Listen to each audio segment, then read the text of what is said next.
The paradox of tolerance. Unlimited tolerance must lead to the disappearance of tolerance. If we extend unlimited tolerance even to those who are intolerant, if we are not prepared to defend a tolerant society against the onslaught of the intolerant, then the tolerant will be destroyed and tolerance with them. We should therefore claim, in the name of tolerance, the right not to tolerate the intolerant. Words of Karl Popper with regard to one of my favorite misused words in the English language, tolerance. Karl Popper and that paradox of tolerance has become a darling of a bulwark on the left, and we know how it applies culturally when he's speaking with regard to tolerating the intolerant. It's always the stiff-arm salute crowd. It's always the rise of a new Third Reich. It's always right-wing populist extremism and the intolerance thereof, against which the tolerant must be protected. We must feel free to not tolerate the intolerance of the tiki torch mob. No, indeed. Tolerance has its limits. We all know that this is a one-way street. We all know that the very word itself is a one-way street as regards the American left. Tolerance of intolerance enables oppression. Sometimes it's almost as if I don't think we're reading from the same script. Tolerance, free speech, all of these things, lovely sounding words until we reach their actual application. Look, guys, the torch and pitchfork mob has shown up to teach us the proper value of tolerance and how they are not required to extend the same tolerance because we are in fact intolerant. No, their tolerance must be strictly observed, whether that tolerance is in favor of enabling public degeneracy and things such as the Folsom Street Fair. After all, it's all just lifestyle choices, certainly nothing that would lead to the inevitable grooming and exploitation of children. No, it's all about tolerance, and we must be tolerant across the board. Here's where tolerance becomes an appeal to emotion. 10 heartbreaking photos that will make you give up having a border, a country, and letting the entire third world move into your neighborhood. No hate, no fear. Refugees are welcome here. We're not going to tolerate your intolerance of these refugees. That sort of intolerance simply won't be tolerated. But in leaving the gates open, they have let an intolerant mob inside those gates, as evidenced this week in Dearborn, Michigan. Tolerance versus intolerance. The intolerant Christian right, as we are assured is the bastion of intolerance, must be called on their intolerance against the tolerant mobs of Islam, the Jihad Johnnies and Muhammad's minions that have taken over the city of Dearborn, Michigan. Now, I'm not going to say that their intolerance of intolerance is completely baseless. Sometimes certain levels of intolerance will affect what otherwise intelligent people are willing to tolerate. I don't know if you guys were paying attention to Twitter this week, but Jake Shields, and look, I've got nothing bad to say about Jake Shields. I've got a ton of ideology in common with Jake Shields, but you ever hear the old saying about being so open-minded that your brain falls out? Mr. Shields has gotten so nose to the grindstone with his intolerance of the Red Sea pedestrians that he's starting to see enemies of enemies as friends, and quite errantly so. This tweet, I don't know what planet Jake was on when he came up with this. Again, speaking with regard to the anti-Islamification demonstration in Dearborn, Michigan, this was Jake's response.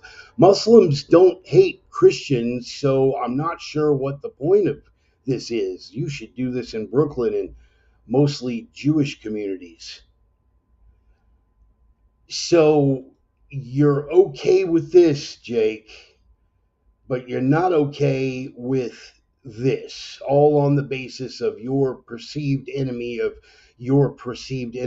being by default your friend. This is where the nuances and the hypocrisy start to feed on each other. This is what set the whole thing off. This is Dearborn Mayor Abdullah Hammoud to a Christian resident at a city council meeting. He told a Christian resident who was expressing concern over the Muslim call to prayer being played over loudspeakers and the obvious and deliberate Islamification of the city of Dearborn. He spoke out against it, as is his right to do as an American. Rather than address the argument on the merits, the mayor told him, "You're an Islamophobe. And although you live here, I want you to know, as mayor, that you are not welcome here. You are not welcome here. What, as a Christian? You are not welcome here. What, as an American citizen? No. You are expected to revel in your dimitude and keep your mouth shut." And in the mayor's defense, a lot of the Christian community has brought this up on themselves. Too much of the turn the other cheek. When this came down, a large portion of the Christian community encouraged the citizen in question to file a lawsuit. The mayor, in his way, cursed me, as was seen around the world, and I would like to repeat what I said that day to you, Mr. Mayor. God bless you. And good on him. Good on Mr. Barham for sticking to his Christian faith. Good on Mr. Barham for praying for his enemies.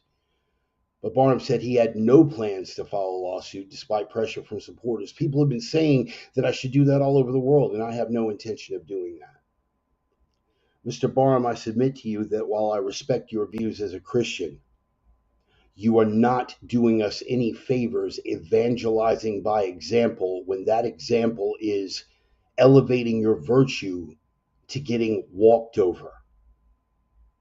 This is deliberate, and it's not just in Dearborn. It's particularly bad in Dearborn. Sticking with this, by the way. This is the Dearborn Police Department. All Muslims, all appointed by the mayor. So when these demonstrations and protests broke out, who do you suppose got arrested? Who do you suppose laid down the beatings, and who do you suppose got arrested for disorderly conduct? We're going to go into it more later on, but it's not relegated to Dearborn. It's happening everywhere because it's absolutely rooted in historical precedent.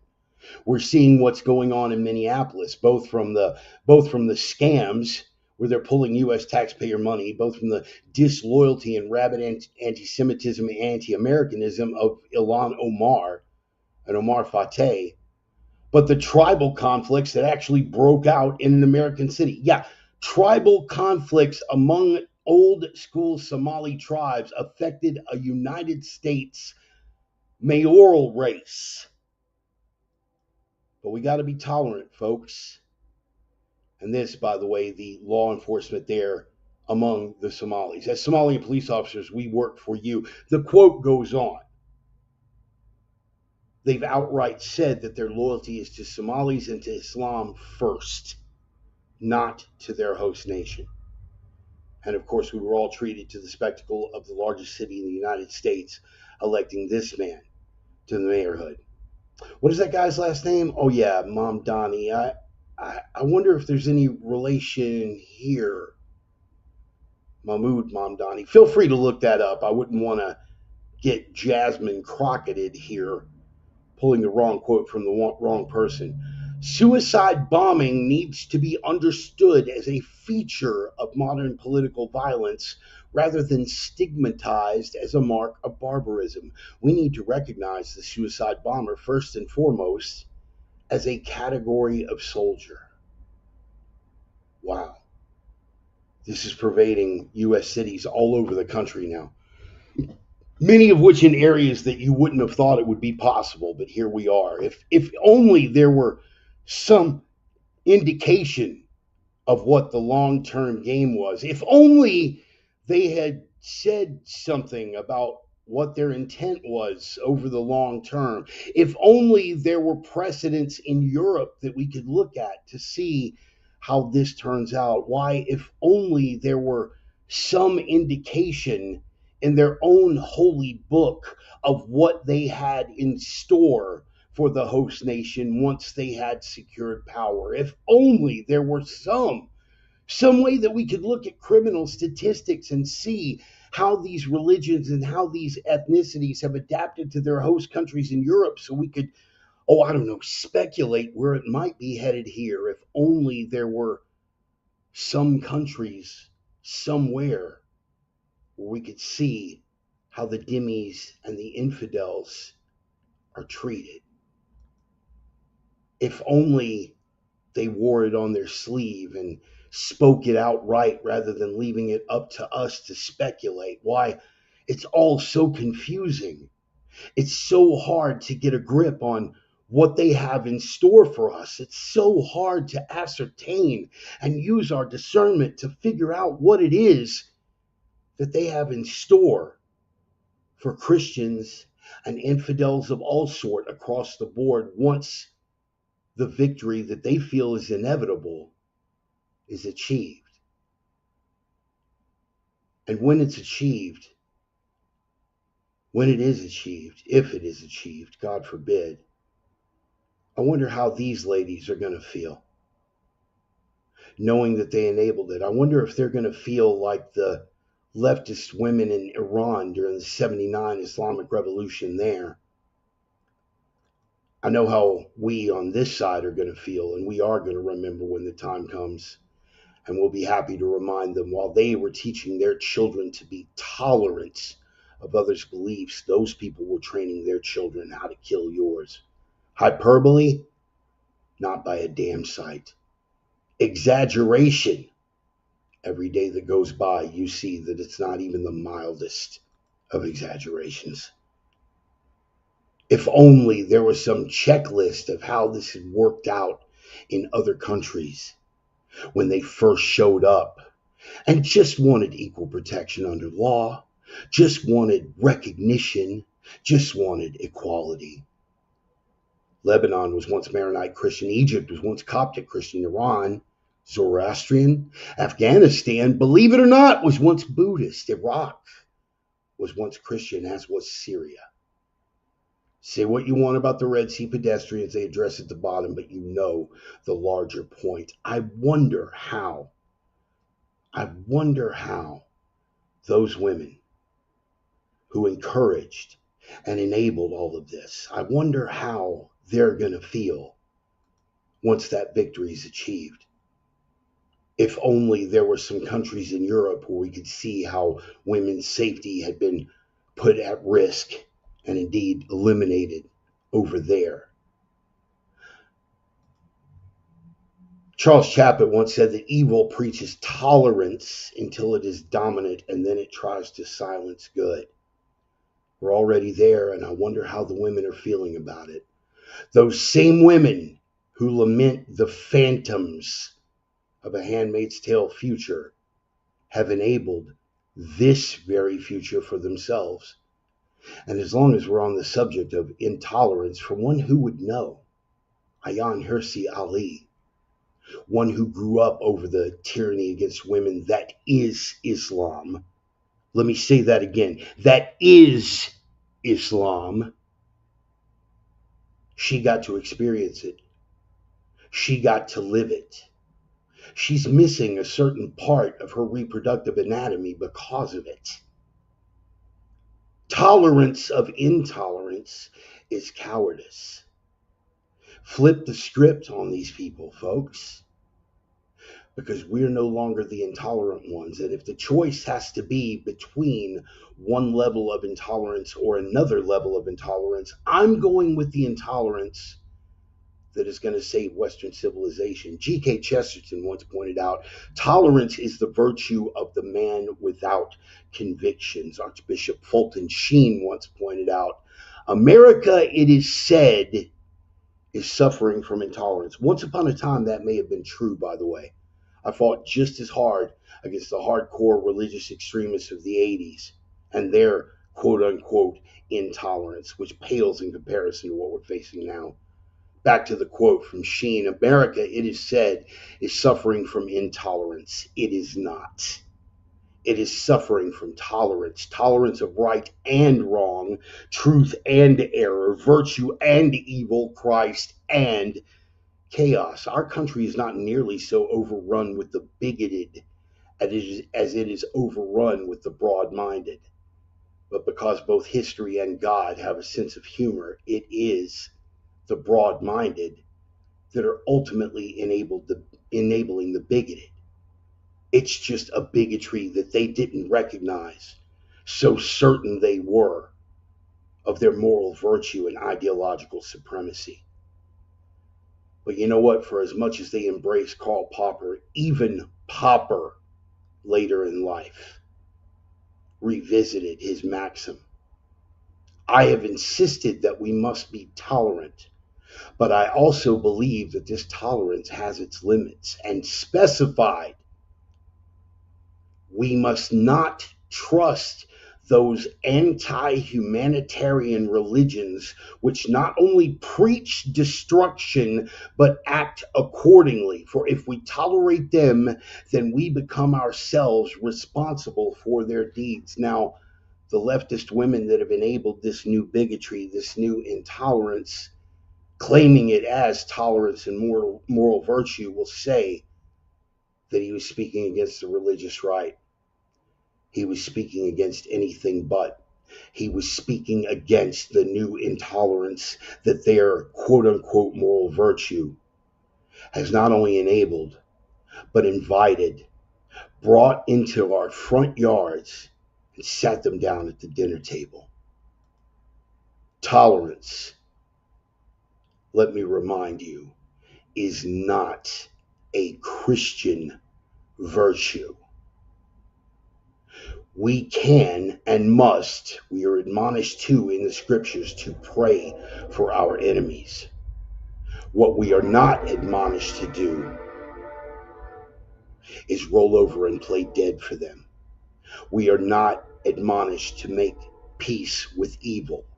We are commanded to destroy it.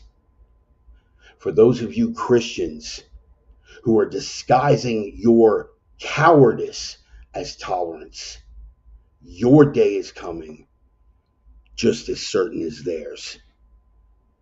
And rest assured, you will share their fate. Choose. The opinions expressed by the Reverend are his own and no one else's on the planet. Not friends, not foes, not supporters, not detractors, not sponsors. And I cannot stress this enough, certainly not employers. That little admonition, by the way, was for the sake of you docs happy Antifa maggots out there. You've tried it before and failed, but feel free to knock yourself out. In any case, the aforementioned opinions have been adjudicated thought crime in all jurisdictions. Consider yourself warned. They're coming from the heart. They're guided by the mind on a good day. And they are guaranteed to stretch open that unwilling maw and force feed you fistful after fistful of truth cock until your eyes bleed or you come to your senses. And either way, mission accomplished. Welcome back, boys and girls. Time once again for the Sunday sermon. How y'all doing? Looking forward to the holiday? Kicking off that bumper music, we're going to jump over here for the roll call, see which one of the usual suspects turned out early or at least made it on time. In the meantime, everybody in for the drum roll. Here we go. Hard charging out of the starting gate as we always come, reeling and rocking damn near every single Sunday. Didn't think I was going to make it this Sunday. To the strains of Red Desert gut stomping rock and roll band. From the smoldering embers and crumbling ruins of the once great American city of Minneapolis, Minnesota. The name of the band is Red Desert. The name of the track is Older No Wiser. Every week I get a little bit older. Every week you guys get to decide if I've gotten any wiser. Some weeks I do better than others. I'm feeling pretty good this week. We will see how it turns out. Speaking of Minneapolis, that's going to be brought up with a number of other places around the United States later on, and we might revisit that Red Desert title track. In the meantime, Brother Roman taking the gold again, 2 weeks in a row. Yes, sir, brother, you got it. Took the gold again. First guy to show up. followed closely by OG Reverend Ranger and Prophet of Doom, Brother Dennis Weimer, and the OG Sinner sister herself, the divine Miss Emmy.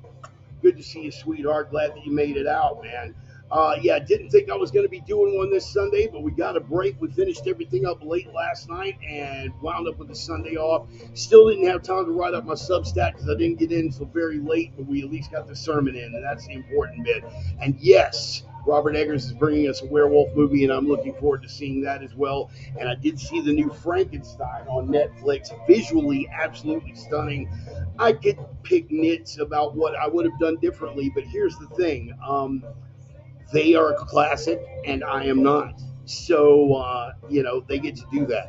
Del Toro has a budget, and I do not. So we're just gonna appreciate the fact that he put that out, and it was really cool. Hello there. We got everybody on board.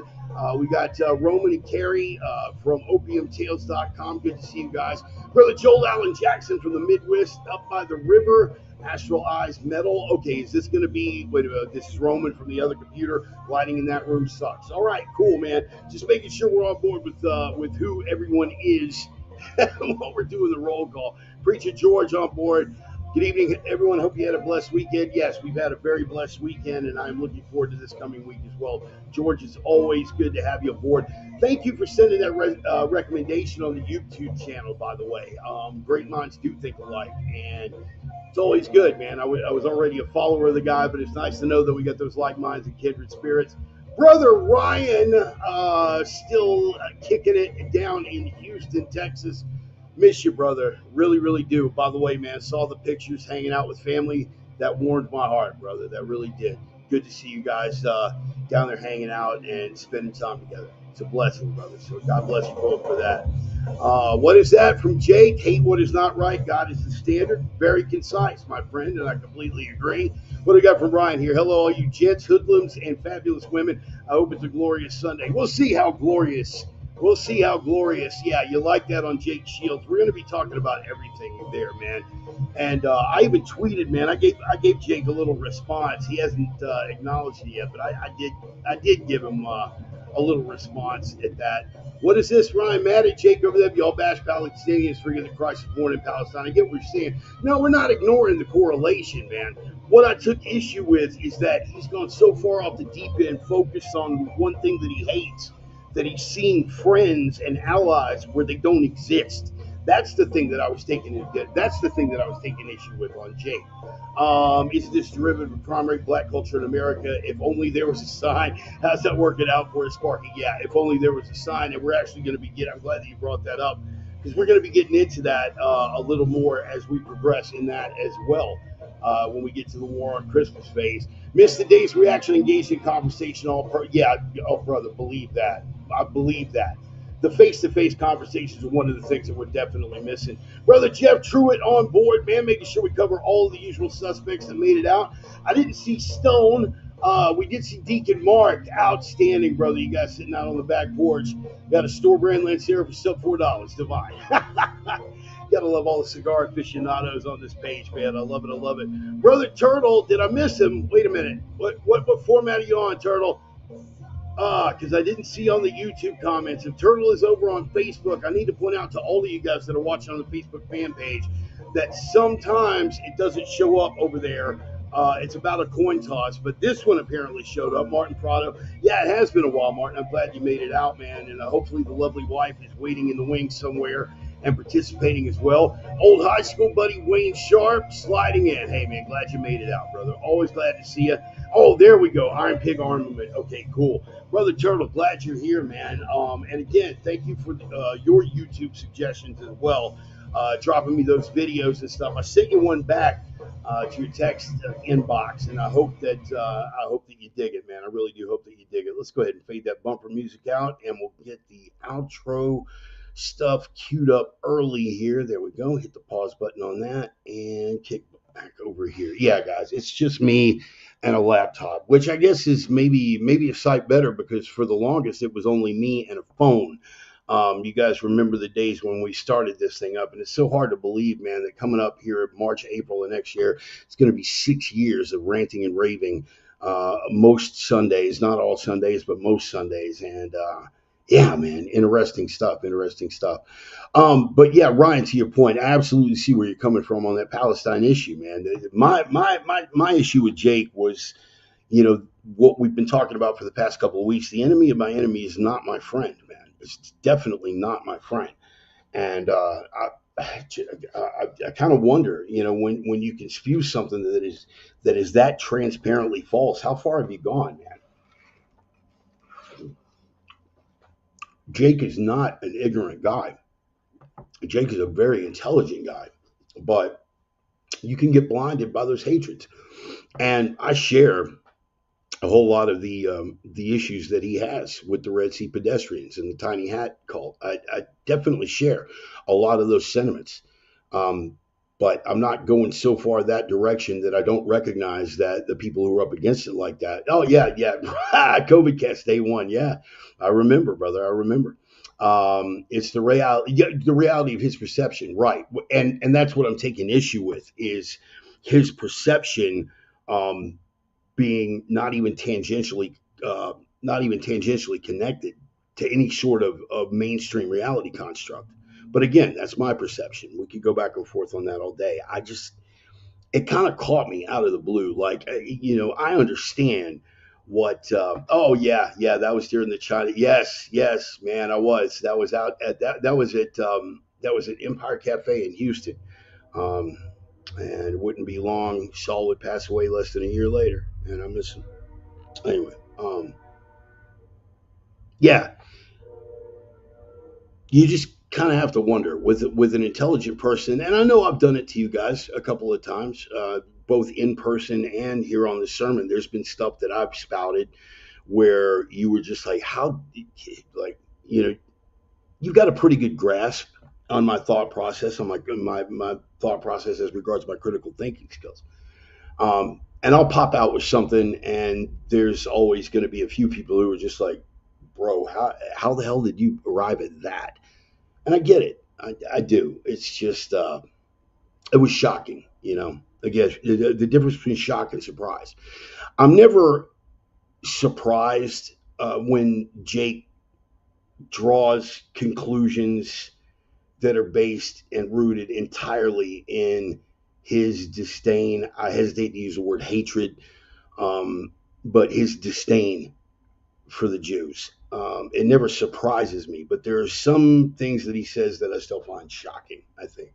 Dominique isn't really. That is interesting. I do not have his contact information. For those of you guys who aren't old school Houston MMA, Dominique was a Muay Thai instructor back in the day, and his top student, his senior student, Patrick, was actually my last fight there at the Thai Temple, man. That night that I fought Patrick, I think Ryan. I think you were there for that, maybe if memory serves. Maybe I'm off. But that's sad to hear that he isn't doing well. Do me a favor, man. When we get off here, I'm going to give you a call. Let me know what you have heard, and I'll put some feelers out, see if I can get hold of his contact information. I haven't had Dominique's info in a long time. But yeah, it's really sad, really, really sad to hear that, man. He was a good man. He was a good. Yeah, yeah, yeah, dude. That was boy, that was interesting. Good days, man. Good days. Let me give a sponsor shout outs out of the way real quick so we can jump into the meat of this thing. Got a lot of stuff to cover. First and foremost, of course, one of my oldest and dearest friends, Roman Reba over at opiumtales.com. You can find him on Substack, opiumtales.com. And he's kicking ass and taking names over at Substack. But over at opiumtales.com, they are the erotic pinups and portraits people. They do beautiful watercolor work of tastefully done, beautiful naked women. And they follow that up with some testosterone-driven commentary. On Planet Bart, we refer to that as his trifecta. So definitely check him out. He's got literature available and a collection of his work available on Amazon under Roman Riva. You're going to look that up. Roman Freely, his collection of his watercolor work. And also he's got short fiction stuff going on over there, all under Roman Riva on Amazon. So go over there and check that stuff out. Check out his creative work. Check out his intellectual work on Substack. Give him a follow over there on Substack. And things are going to be things are going to be picking up for the Reverend Bart account over on Substack as well. So definitely, guys, take care of the people who are taking care of the program. As you notice, I am still in a motel room, which means that I am still working. So it's not like, it's not like the money is mandatory. It's always appreciated. But if you're going to take care of people, take care of the people who are taking care of the program. And speaking of, on two fronts, both people who are taking care of the program and with Thanksgiving coming up next week, you're going to want to hear about this. Talking about Casey and Dusty Tellison at Nordic Smoke Barbecue, the only legit barbecue in the Inland Northwest, period. Sit down, shut up, you're wrong. They're it. They are the only game in town. The Viking Longship, their big smoker trailer, is out sailing the asphalt seas. They are doing catering gigs, and they are smoking the holiday bird for the Rev for the 11th year in a row. It is a proud holiday tradition at the Bart Bunker Nordic Smoke Barbecue. Dusty is the pitmaster over there. Follow him on social media. If you're in the Spokane area, I think you may still have time to get that holiday turkey out there and get them to smoke it, man. It is like nothing you've ever had in your life, and it'll change your life. So get on with that. They're good people, and they're doing good things, and they're good friends as well. Dusty's still the pitmaster over there. You got Casey, the little brother, has moved on to bigger and better things. He has passed the state bar exam in the state of Washington. He is a practicing attorney. I've got him on retainer. You should too, if you were in the Spokane area. But he is a practicing attorney up there. He's passed the bar, and he's got a book published on Amazon as well called Freaks of a Feather. It is about his time in the sandbox. It is a combat memoir that began as a suicide note. Legit. Everybody, I can't tell you the number of times people are like, come on, man, is that real shit? No, brother, I've known the guy. I've known the guy for a long time now. I've known him pretty much probably since 6 months after I got to Spokane in 2013. And yeah, it began as a suicide note. Fortunately, God blessed him, and it became cathartic and transcendent for him, and it gave us a view of that inner landscape. The name of the book is Freaks of a Feather, published by Latop Press out of Spokane, Washington. It's available on Amazon. Give it a read. It's dark, it's heavy, it's profound, but I don't think there's anyone here over here in the comments that would tell you that it is anything less than stellar. He's an incredibly gifted writer, and they're both very good men. So take care of the people who are taking care of the program. Remember, guys, we're about building community here. We are building, because at the end of the day, civilization on its best day is veneer.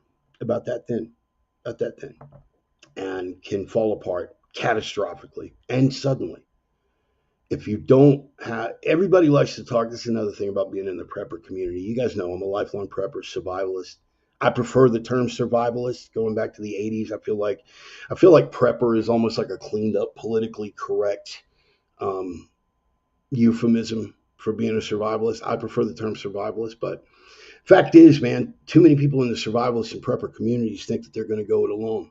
I'm a lone wolf, man. I'm a lone wolf. I'm operating under the radar, man. I'm a shadow guy. First of all, you're not a tier 1 operator, bro. You're not a tier 1 operator. And even if you were a tier 1 operator, you'd still be going in with a team, knucklehead. Please cast aside this notion that you were going to make it alone. You guys know that I am familiar with, or that I gravitate towards certain theories of genetic evolution. Some of those theories are unpopular, but one of the ways that we evolved in northern climates, one of the things that gave the people of Northern Europe and the people of North Asia the higher intellectual constructs and the sense of temporal disparity vis-a-vis actions versus consequences, one of the things that gave us this was the winter, right? We could not think, people who evolve in equatorial climates, and right now there are probably a couple of my Christian friends out there like, why are you even talking about evolution right now, bro? And what do you mean the world is round and things? Okay, for the moment, let it go. Okay, just release. Thank you. Okay, people who evolved in equatorial climates did not have to worry too much about resources, right? Because it's a fairly uniform. You have dry seasons and wet seasons. You have rainy seasons, storm season, monsoon seasons, things like that. But across the board, with regard to food and resources, if you didn't pick the fruit that day, didn't matter because there would be fruit on the tree tomorrow and you can pick that and you can eat that. If you didn't chase down the gazelle today, cool, no problem. There's still plenty of gazelles and you'll be able to chase one down tomorrow. In northern latitudes, in Northern Europe and North Asia, the prospect of a winter forced us to develop higher intellectual constructs because what we do or do not do today may affect whether we live or die 6 months from now. So, two things that we as a people had to develop genetically over the course of that evolution. First was uh, that that sense of temporal disparity of actions and consequences. We had to develop restraint. We had to develop sense of delayed gratification. As a result, our frontal lobes are generally more highly developed. Right, the guys that say that the bell curve book was debunked, you couldn't be more wrong.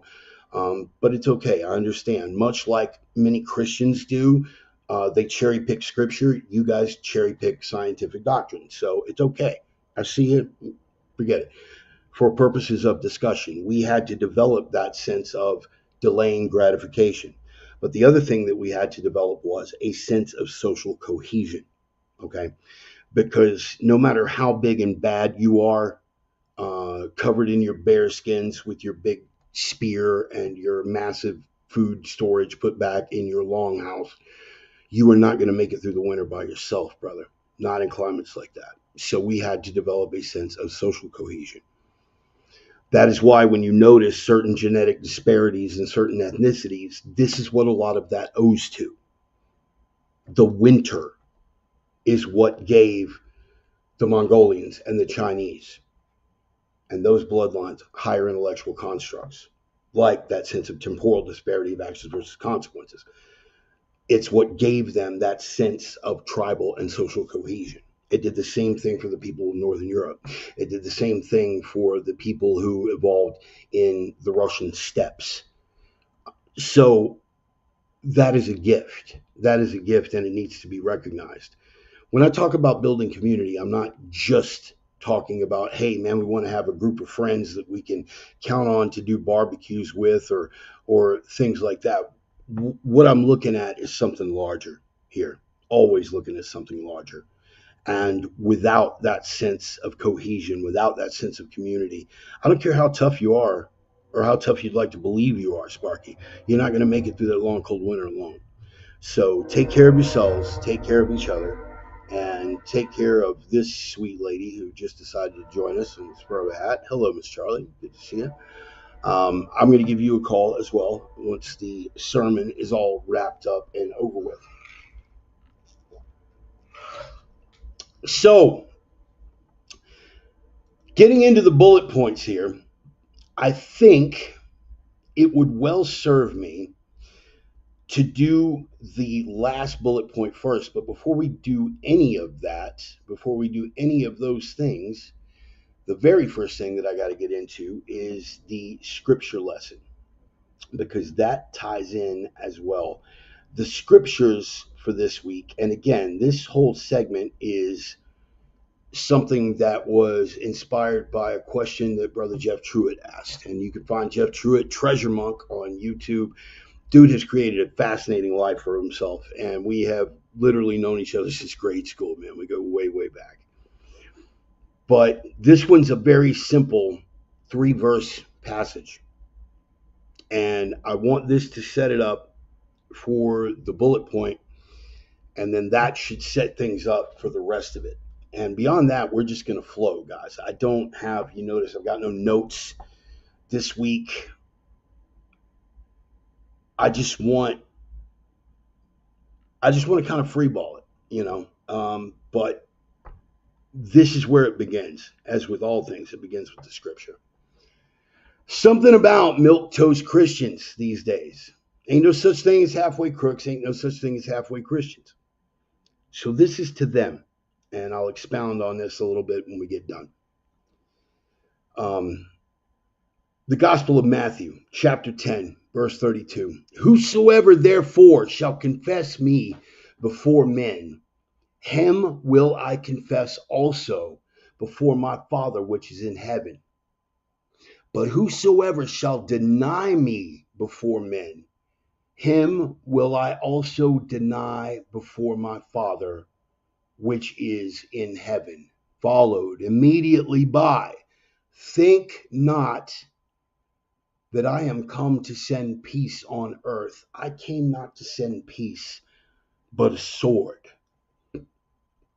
Now, if you guys are familiar with the scripture, you know it goes on from there. I came to divide father against son, mother against daughter. I came to divide families. I came to divide neighbor against neighbor. I didn't come to bring unity. I didn't come to bring peace, but a sword.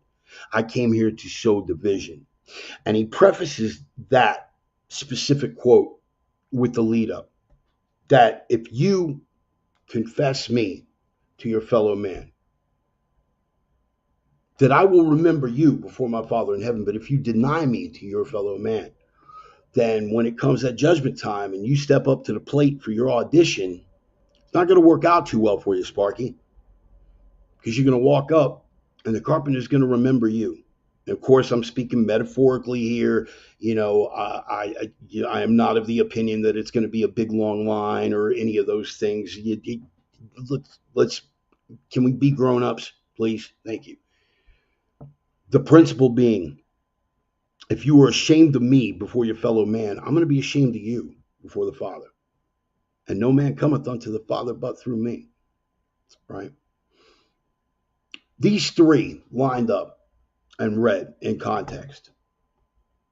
Recognize me before your fellow man. I'll recognize you before the Father. Deny me to your fellow man, and I will deny you to the Father. I came not to bring peace, but a sword. I came to bring division. I came to divide father against son, mother against daughter, all that. Look at the flow of this. Why is the flow of it important for establishing context? He's stepping up and saying, are you with me or are you not? Recognize me before your fellow man. Speak my name. Be proud of the fact that you are a disciple in front of your fellow man, and I will remember you before my Father in heaven. But you don't get to do that, go along to get along. That's where that's my personal belief now. I am not a theologian, right? I am not a scholar. I am a believing Christian. I spend at least one chapter a night, religiously, pardon the pun. So what I'm giving you here is my opinion. You run it through your own filter. You read the verse yourself, because remember, that's part of the assignment. When I give you these verses, you go back and you read the whole chapter. And then hopefully that'll rivet you enough to read that whole book, in this case being the Gospel of Matthew. There's a reason why, again, my opinion, that the flow of it goes like this. I need you to step up for me in front of your fellow man, is what he's saying to the disciples, what he's saying to the people of God. I need you to step up for me, to say, yes, I walk with the carpenter. And if you can't step up and say, yes, I walk with the carpenter in front of your fellow man, then when we're standing tall before the boss man, I may be omniscient, but my memory's slipping a little bit because I don't think I remember you. Or even worse, the most horrific verse in the scriptures, if you're asking me,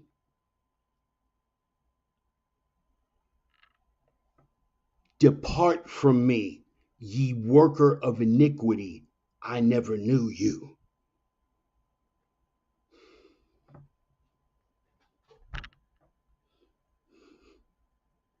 I get shaky even saying that now, man.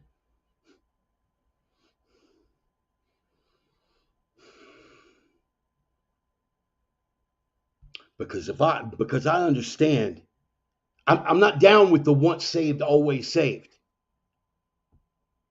I'm not down with the I accepted it and then I can go live how I want. Or I accepted it and that cleanses all things from, cleanses all things from before, but anything that I might do in the future. I know in my way of thinking and to my belief structure that if I make it, it's just under the wire. You're never going to catch me thumping my chest about how there's any certainty into that at all. I know I'm off topic here. Getting back to the verses, he says, recognize me, stand up for me in front of your fellow men, and I will recognize you before the Father. I didn't come here for a group hug. I didn't come here to bring everybody together. Let's just go along to get along, forget about our petty little differences. I'm hippie Jesus. No. Step up for me in front of your fellow man, and I will stand up for you before the boss man when we are standing tall before him at the end. I didn't come here to bring everybody together. I didn't come here to smooth things out. Let's forget about our petty little differences. I did not come to bring peace. I came to bring a sword. And so when he sows that division, when the doctrine that he brings and the expectations that he has for us as disciples of Christ hits and people got to start picking sides, choose wisely. I didn't come to bring peace. I came to bring division. That's what he's saying. And the fact that he says that right after telling people that they need to be willing to step up in front of their fellow man, that's not an accident. Not to my way of thinking. I would love to have maybe a weekly Zoom call when we all have the luxury of time where we can get in, we can have discussions like this. But right now, this is the way that we're doing this segment.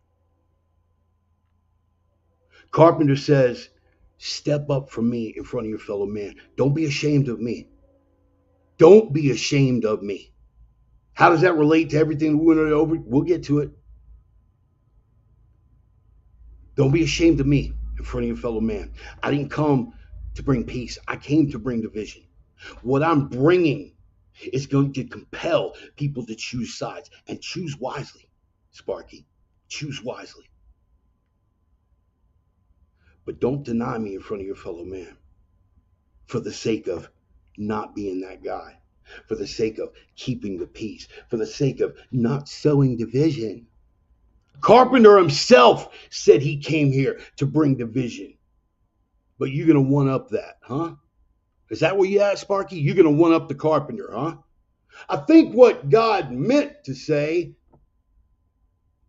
was it Bill Hicks said that? I think what God meant to say, brother, I have never been that confident.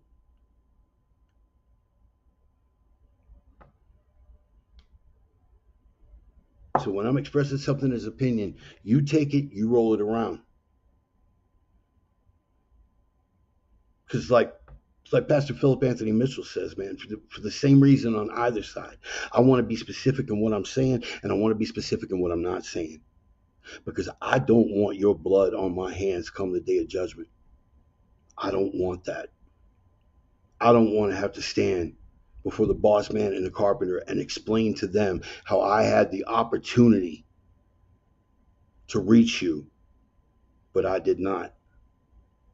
And I definitely don't want it on my hands where I said something to you that misled you unintentionally because I misrepresented, or something that I presented accurately was misinterpreted. I don't want your blood on my hands. So understand, I go out of my way to be clear about what I'm saying and what I'm not saying. The one thing I'm absolutely clear on is I do stand for the boss man and the carpenter in public, unabashedly, unashamedly, unapologetically, and without equivocation, son. You will know what side that I'm standing on. How does this tie into all the rest of it, man? Well, you were here for the opener, guys. You were here for the opener. There is a war going on the faith right now. Absolute war going on in the faith. Am I being hyperbolic? No. Hyperbolic would be saying that we are persecuted.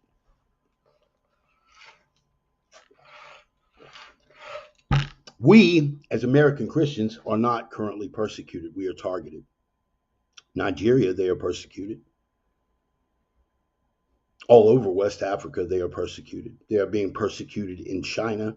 And in spite of that fact, because God is good and the strength of this revival is enormous, and the sense and ubiquity of the revival is real, that formally, still, it'll be formally one day, but communist China is on track to be the biggest Christian nation in the world by 2030, 2035. How about that? So while Jihad Johnny and Muhammad's minions can, Islam will rule every, we have a billion. If China goes Christian, son, those numbers are going to equal out really, really quick. And it's not going to end well for you. A leper boy king by the name of Baldwin showed Jihad Johnny and the Saracens exactly what an outnumbered but devoted group of Christians were capable of. But that doesn't mean sit back and rest on your laurels, because there's no Baldwin coming to save you now. Before we jump off into it, I want to get to that last bullet point first, like I talked about. And this is the one, and I think this is going to dovetail nicely on everything else.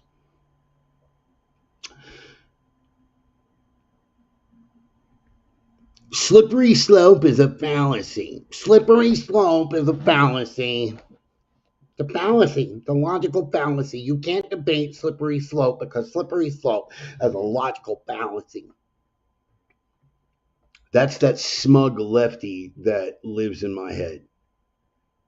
He's modeled on Ryan Thorburn. He's modeled on Ryan Thorburn, but Ryan doesn't talk like that. And Ryan, once upon a time, was he remains an intelligent guy. He's just blind. And I pray for him. I do.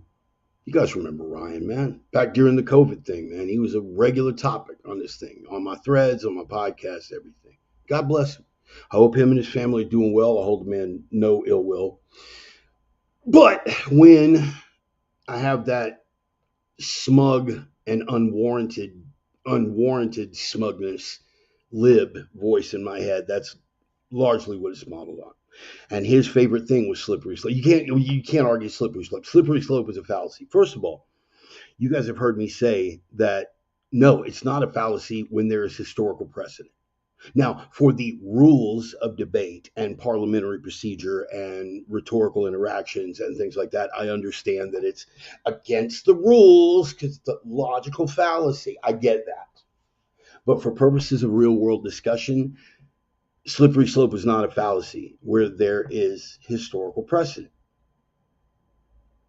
You know, when they first started making noises after Stonewall, a lot of people said that, look, man, we cannot go giving these gay people rights, because if you give them the first basic right, well, by the end of it, it's going to look like this. And by the end of it, they're going to steer it on the kids and it's going to look like this. And real stuff, man. Yeah, this is how it ends up. And you can't argue that. You can't argue slippery slope is a fallacy. In this case, that slippery slope is covered in Astroglide. But you can't argue slippery slope because it's a logical fallacy. Even though in civilization after civilization after civilization, it had historical precedent that is always where it winds up. And we're talking all the way back to Sodom. We're talking as recently as Weimar Germany, right? It's never about just this one little thing. All we want is to be on a level playing field. No, you do not. No, you do not. Certainly not where this crowd is concerned, and even more certainly where this crowd is concerned. You tell them no. They don't even get their nose in the tent, because once their nose is in the tent, this is the historical precedent. This is how they operate. We're not going to do that. And the response is always, that is a slippery slope fallacy. You cannot use that as an argument because slippery slope is a logical fallacy. When there is historical precedent, I would submit to you, sir or madam, that no, it is not a fallacy. It is a mark, particularly because the crowd on the other side is always the ones telling us that we have to learn the lessons of history. When a German starts talking with a funny mustache and starts rounding people up, we have to pay attention to the lessons of history because this is how it all, you know, okay, there's your slippery slope, dude. Not a fallacy for you, though. Why? Because historical precedent. Exactly.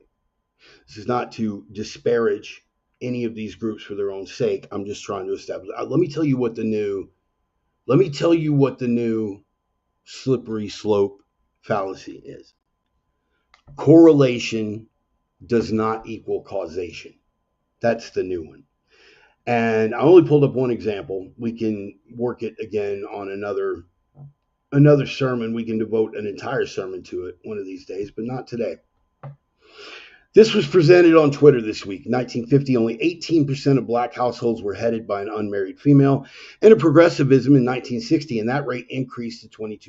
In 1970, 28%, 40%, 44%, and today 73%. Progressivism has been nothing but a cancer for black families. And do you want to know what the comment was on my buddy Sam Wilson?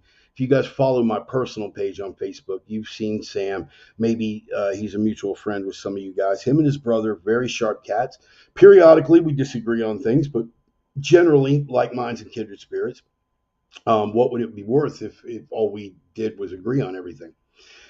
Here's the comment that came back from a leftist. Are you ready for this? You can take a look at it. Correlation does not equal causation. Correlation does not equal causation. That's the new slippery slope, is a logical fallacy. They're essentially rooted in the same thing. We told them, the conservatives at the time told them, listen, here's the thing. You start making them wards of the state. You start driving the fathers out of the house. There's a cascade of horrible social consequences that come with that. We can't go down this road. It's going to end horribly. And what were we told? Slippery slope is a fallacy, right? Now it has ended horribly. There is a reason why the illegitimacy rate has gone up. Because the state now assumes the role of the father.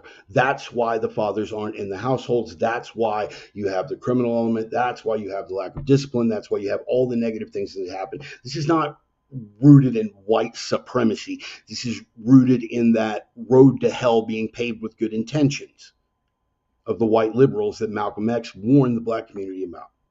That's what it comes down to. Legit. That's real talk. That's what we're looking at here. But the counterpoint on my buddy's thread came back. Correlation does not equal causation. And do you want to know? This was hilarious. Why progressivism did not cause this. Okay. Progressivism did not cause this.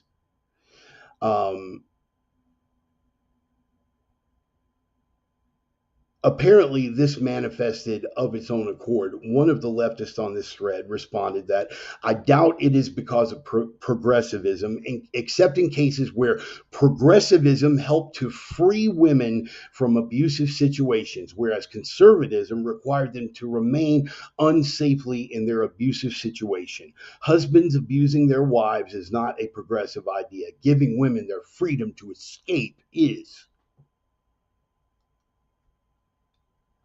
And right now, there's at least one liberal listening to this who's going, they're kicking around their head. Well, no, he does make it. No, he doesn't make a good point. He doesn't make a good point. Stop it. You're smarter than this. This is clearly correlation, meaning causation. They implemented the policies. This is the end result. But as infuriating as it is, that is the rhetorical fallback. Again, you can't say that if we go down this road, it'll end up here because that's a logical fallacy. Slippery slope is a logical fallacy. And then when it does get to the end of that slippery slope and we find that it turned out exactly like we said it would, You can't even say, see, because correlation does not equal causation. You are not engaging in discussions in good faith with these people. It is anathema to them. They do not know, they do not care, they do not understand. It is a very feminine trait to be rooted entirely in their emotions. Facts mean nothing.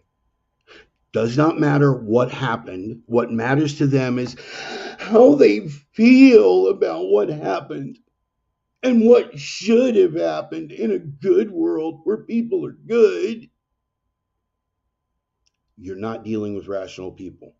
And the irrational people, some of whom are quite mentally ill, by the way, are not having the discussion in good faith. That being the case, don't have it. Don't have it. There is literally no point. This is no longer a discussion. I wish that it were. I wish that it did not have to cross that line.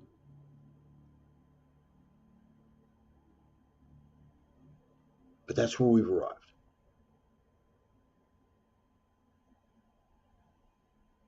They wish to win.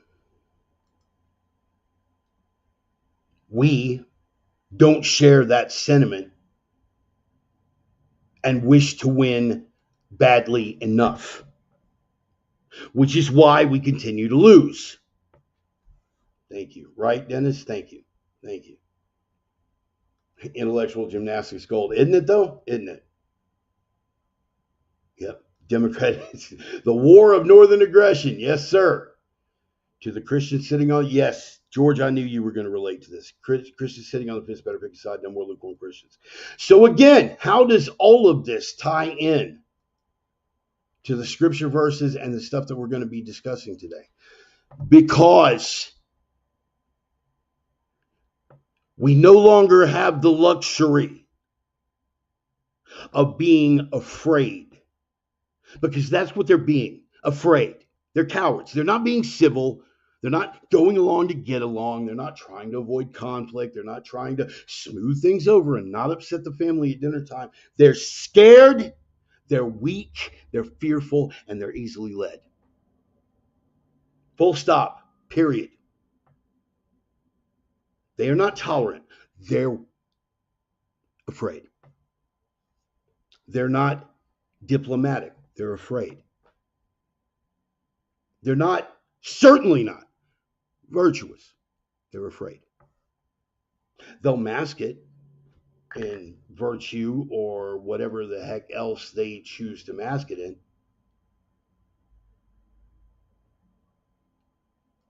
Getting back to Chapit on tolerance. Evil preaches tolerance until it is dominant, and then it tries to silence good. We can see it across the board, again, from this crowd to this crowd. Tolerance.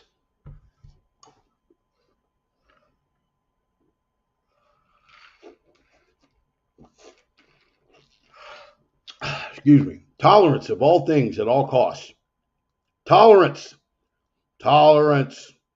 Tolerance. All we want is to be recognized. All we want is to live our lives in peace. You can do that. By all means, you can do that. Do it behind the doors of your house.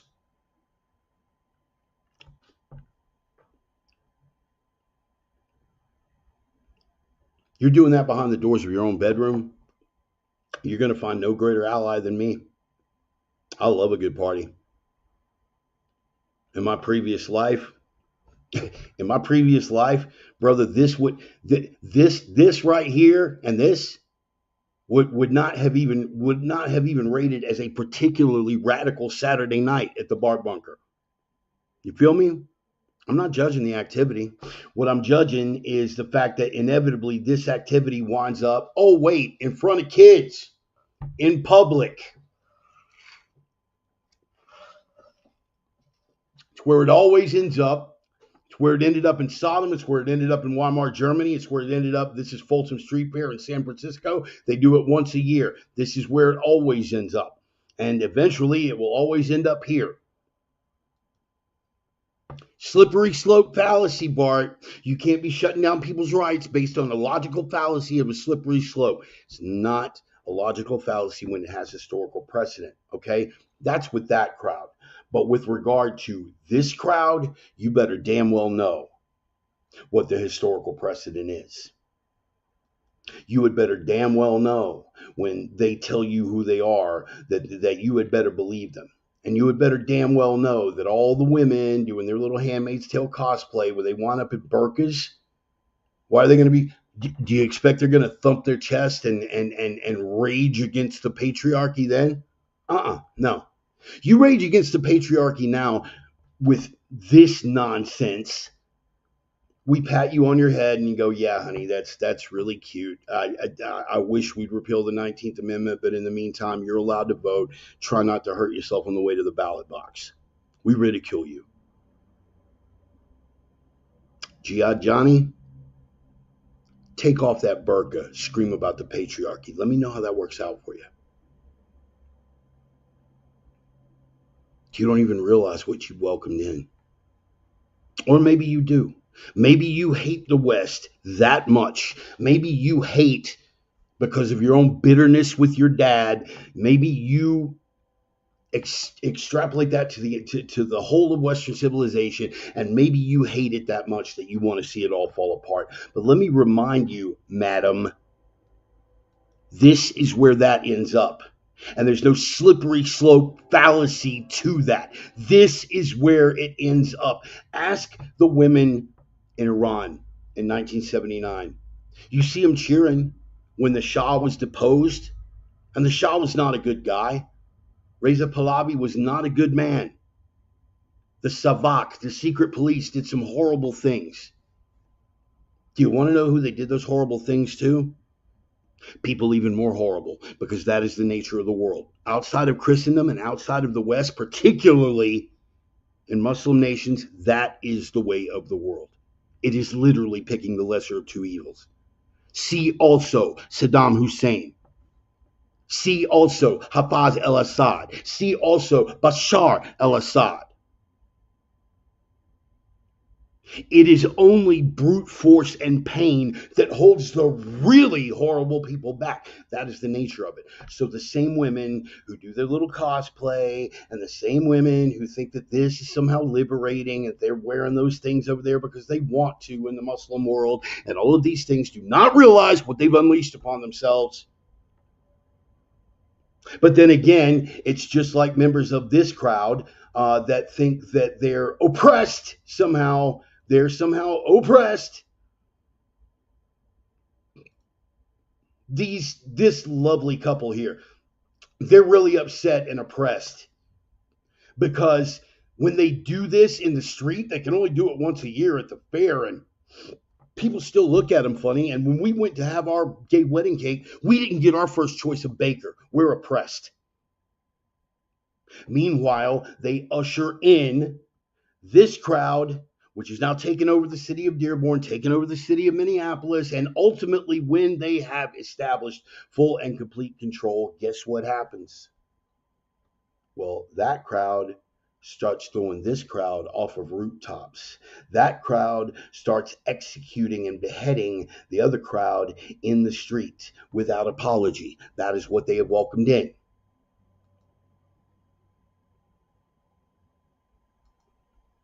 There is a war on the Christian faith.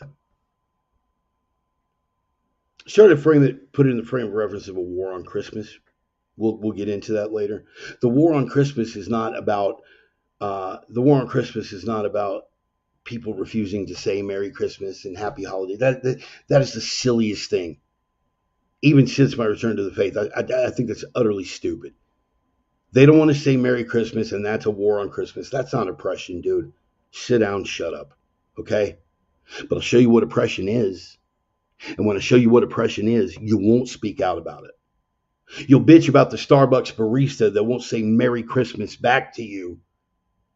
But where are you on what's going on in Dearborn right now? Where are you on that?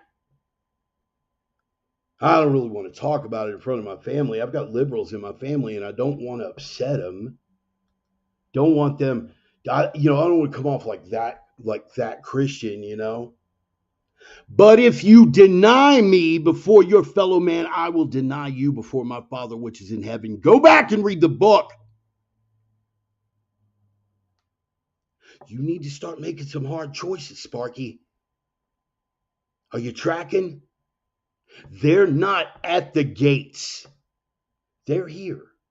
Not only are they here, but we have our own citizenry who is welcoming them with open arms, whether out of ignorance or whether out of that smug liberal arrogance of, that's a slippery slope, it's a fallacy, and you can't say that it's going to, yes, we can, because we're watching it happen right now in real time. That's one of the beauties of being alive in this day and age, is we get to see these things play out in real time. We don't have to speculate.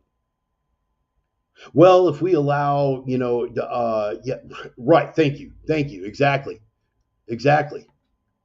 Only through Christ. And I'm glad that you brought that up, Brian. I'm glad that you brought that up, because he denied him 3 times before the cock crowed.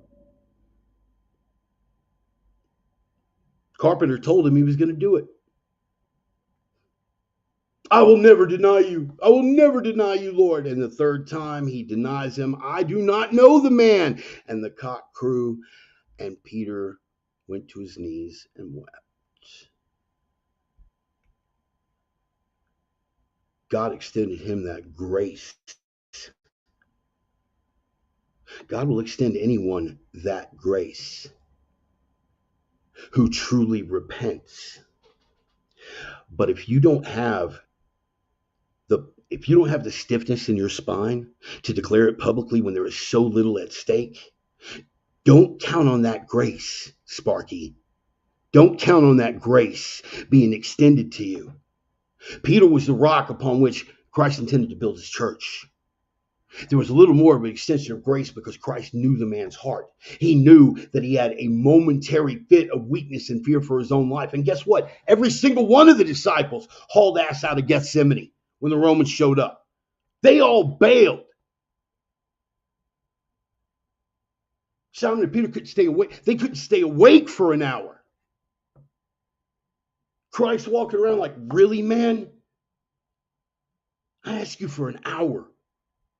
Twice they fell asleep at their post. Twice Christ shook his head. I couldn't count on you guys for an hour. And the 3rd time he walked by and he'd fallen asleep. What did Christ say then? What did he do then? Just put his hand on their head, man, and said, go ahead and sleep, man. Just go ahead and sleep. My time's arrived. And he took them. That's how it worked out for Peter. Thank you for bringing that up. Didn't mean to get sidetracked. Ryan does that to me from time to time. Here's the point. Dearborn, Michigan. We're getting to watch it play out in real time. There is a legitimate war on the faith. These same people that think themselves virtuous, think themselves tolerant.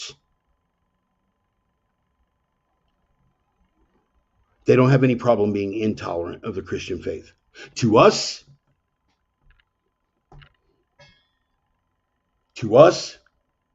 yeah, I see it.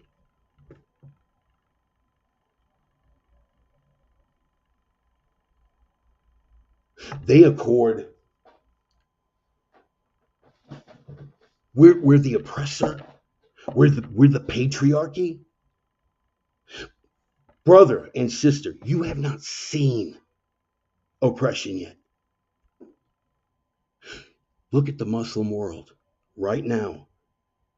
Look at their own doctrine. Well, there's a lot of really bad things in the Bible too. There certainly are. There certainly are. Show me where those things are codified into law. Show me one country in the industrialized world, one Christian nation in the industrialized world, where homosexuals are still beaten and put to death as a matter of state policy. Again, you're not dealing with people who are discussing in good faith. You're not. They either understand. It's not that they don't understand, it's that they refuse to understand. Break no bread with these folks, man. We don't have the time.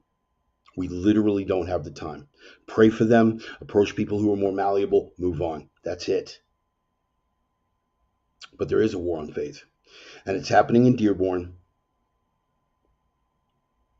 And they're outright rubbing it in their faces. This was the first thing that came up in a news search when I was doing show prep. You ready for this? The brief. A clash of political protesters took place here earlier this week, and many outside agitators spouting anti-Islam rhetoric. On Friday, a diverse group, because diversity is our greatest strength, a diverse group of political leaders and faith leaders came together with a message of unity. Led by Mayor Abdullah Hammoud, a show of solidarity against hate was sent, he said. A diverse group of leaders of faith. And I am looking at every single one who is gathered in this photo, and I wish I had taken the time to put it up for show prep. I am looking at every single representative at this, standing there with Rashida Tlaib, by the way. So you got Rashida Tlaib backing Mayor Hammoud, who has flat out told Christians that they are not welcome in Dearborn, who has flat out Islamified the entire city, and he is being cheered on. Now, I don't mind that he's being cheered on by liberal women. I expect that level of emotional, irrational behavior from them. But I am looking at this diverse group of people that he's gathered to reject hate. And I am seeing Catholic priests, and I am seeing self-professed Christians, and every other group of people who are gathered here. And I will say this, I don't care how it comes off, because I believe it to be true. Damn them all for false prophets.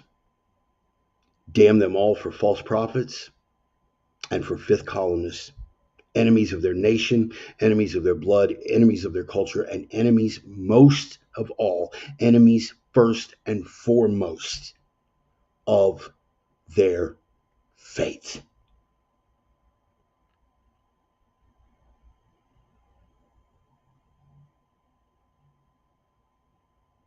They have been abundantly clear in what they want. Oh, it's just a radical, couple of percent.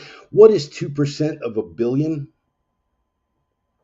What's 1% of a billion? If you have a billion Muslims in the world and only 1% of them are radicalized, that's still how many people that want us dead? And they're here in the United States. Guys, I don't know how to quite put it to you. There are how many Muslim majority countries in the world? How many? Right. 85% of refugees claiming refugee status in other countries, primarily in Europe and the United States, 85% of them are Muslim. How many Muslim majority countries are there in the United States?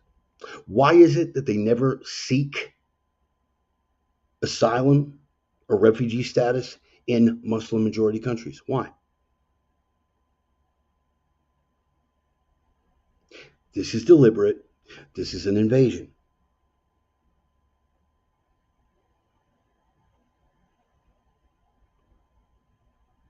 We not only should, but we must start treating these people as enemies of the faith. Now, if you don't walk in the faith, that's cool. Guys like Ryan, he makes no pretense about walking in the faith.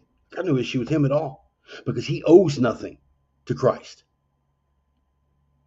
He never signed that contract. But if you step up and say, I am a disciple of Christ, and you refuse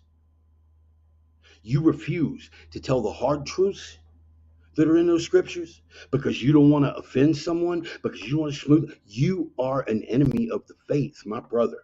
I will pray for you, man, but you need help and you better get it right. You better get it right and you better get it quick. Tick tock, tick tock, tick tock, tick tock, tick tock. Because they are here now, brother, and they've been abundantly clear.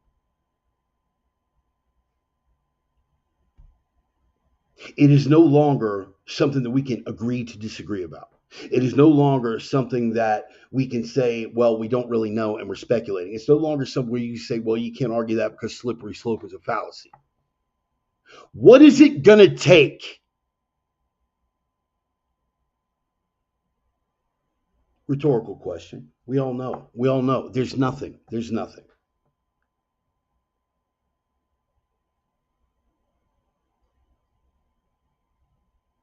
I'm going to say some unpleasant things. I'm going to say some unpleasant things here. But I know people who could literally walk in on their daughter being forcibly sodomized with a copy of the Quran by one of these jihad Johnnies and would still find a way to blame Christianity and Trump.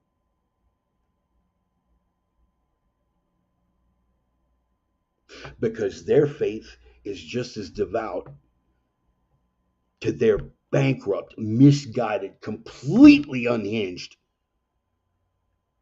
worldview. They cleave as tightly to that as a Muslim cleaves to the Quran, as a real Christian cleaves to the scriptures.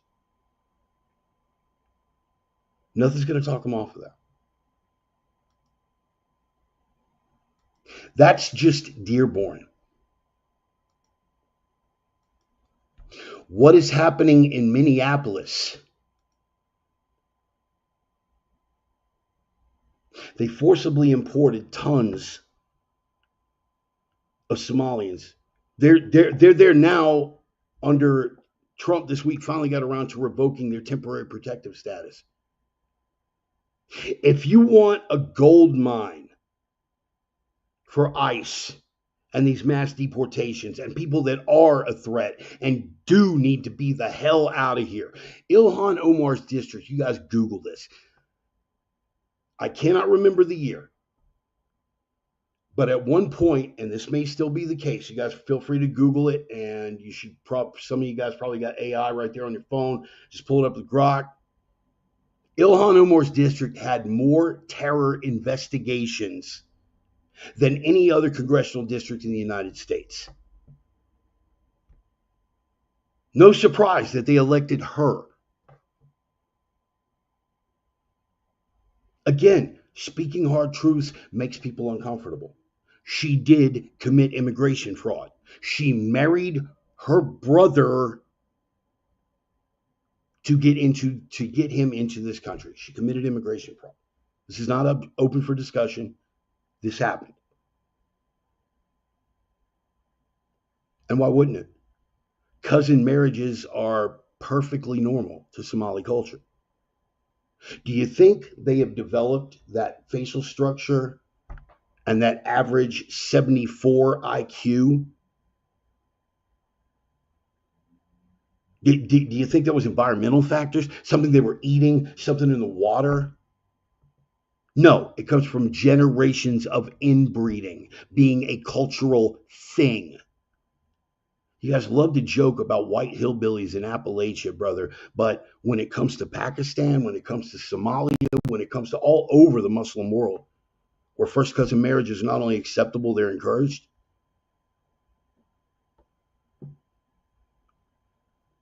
You're not having those discussions anymore. Not in good faith. And they have come to dismantle what we have built. They are using our own constitutional freedoms against us. We can't shut them down. Just outright start shutting down mosques and bulldozing them because First Amendment freedom of speech. I've already told you guys where I'm at on this. Roman and I had the discussion last week. I am a nationalist and a Western civilization, a Western chauvinist before I am a constitutionalist. Faith first, then blood, then nation. Everything else subsequent to that.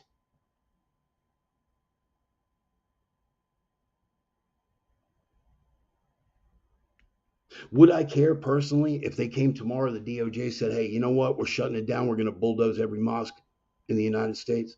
I wouldn't lose a second of sleep. Right now, my hardcore constitutionalist friends are really bristling at that. It's like, but Bart, don't you understand that when the other side gets back in power, they could use the same thing again? I don't know if you've been tracking, Sparky. They're already on track to do that. They're already going to do that. And when they come around to do that, and I remind you of this fine moment that we just shared, this true depth of emotional connection we just shared, where I reminded you that they don't give a damn, that this is war. They want you dead. And when they come around and they're bulldozing churches, and I'm sitting over there tapping my foot like, I told you. I can't wait to see what wreckage act of intellectual gymnastics you're going to pull right out of your now puckered ass to justify what you're doing right now. We could have acted. We squandered it.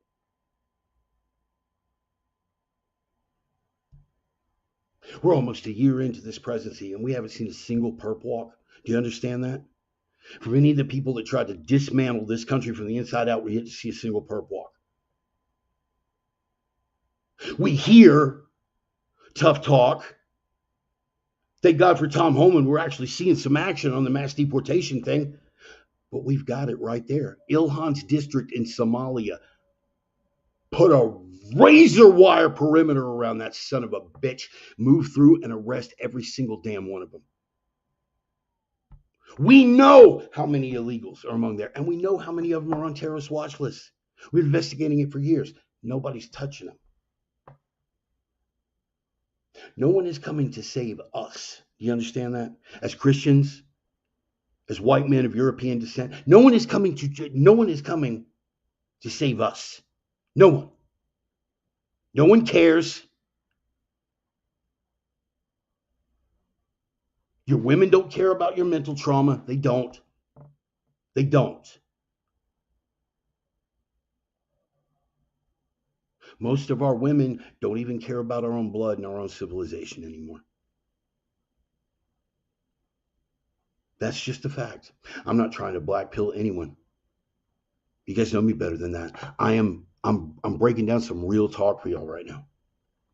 We are at war. The only saving grace that we have right now, oddly enough, is the fact of the Mango Menace being in the White House. Because let me just scroll through a few things right here. That's on Christmas markets in Europe. That's on the DOJ, Lord's Resistance Army, genocides that are taking place. The DOJ.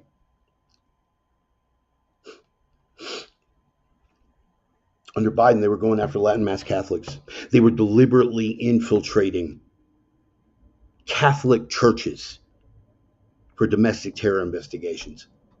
And you've got mosques in Dearborn where radical imams are preaching death to America, and you're targeting Latin mass Catholics. That's not incompetence. That's intent. Do you understand? Do you understand what's going on here? Trump is not going to come in and save us, but the fact that he's in and the others are puts a stopper in the valve, at least for right now. But when they pick it back up, as they very well might in 2028, it's going to be open season. You understand you have a 3-year window of opportunity here. In Somalia, 3 plead guilty to wire fraud and $250 million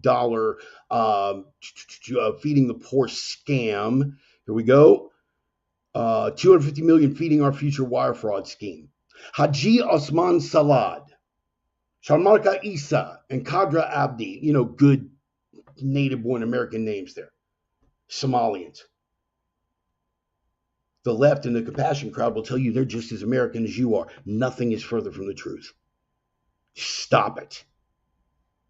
and stop apologizing for these people. That's how it's going in the United States. That's how it's going in the United States. Do you understand? Check this out. Here's what's going on in Europe. You want to talk about a war on Christmas? I don't care about the Starbucks barista, but here's what I do care about. Here's what I do care about.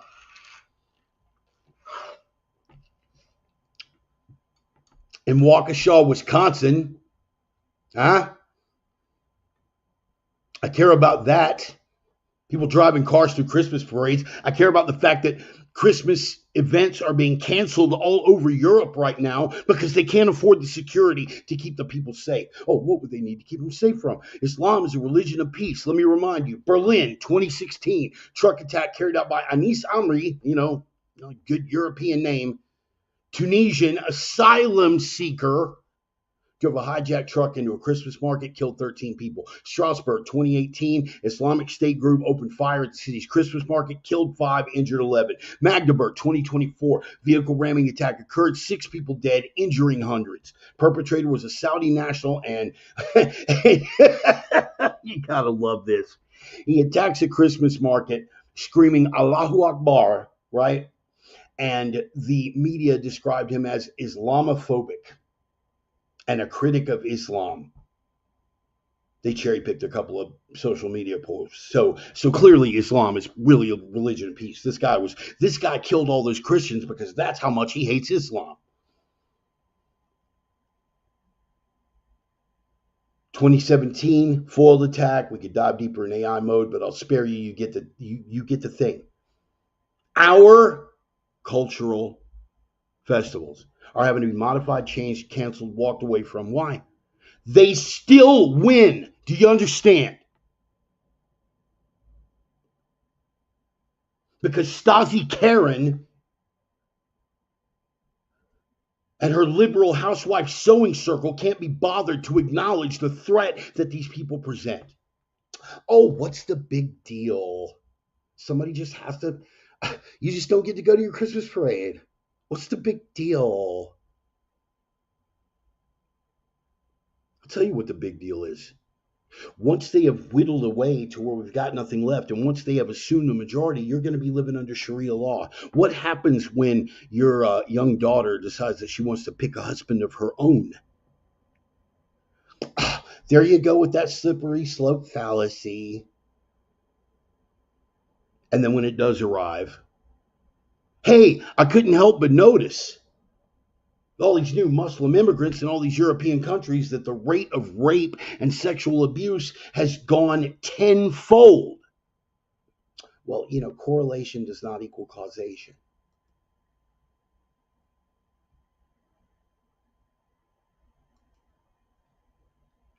When was the last time you spoke out about it? When was the last time in the middle of a discussion somebody made some absurd statement like Islam is a religion of peace? Or, my favorite, diversity is our greatest strength? When was the last time you had the balls to stand up? I will give it to these people in Dearborn, man. These counter protesters, I got to give it to them. That took guts because they walked in knowing. They walked in knowing that the entire police department had been Islamicized. They knew that they were going to be violently assaulted. They knew that the media would cover for the people assaulting them. And they knew that they were going to be the ones arrested. And that is exactly how it played out. And then the news conferences the next day. Wasn't that glorious?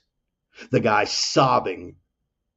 They ate bacon right in front of me while I was trying to speak to the public. They ate bacon in front of me.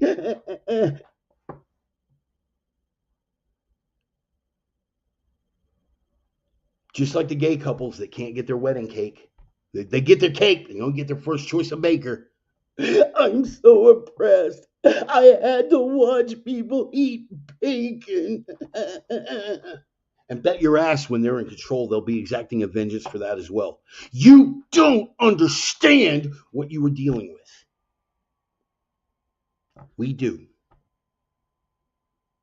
And as such, it is imperative, it is incumbent upon us to spread that word without apology, without equivocation, and to establish exactly where the hell we stand. I am a born-again Christian. I stand for the carpenter, the boss man, and the spirit. I stand for Christendom. I stand for the West. But you heard how I broke it down. What's first? What's first? Faith, blood, nation. Everything else subsequent to that. Faith, blood, nation.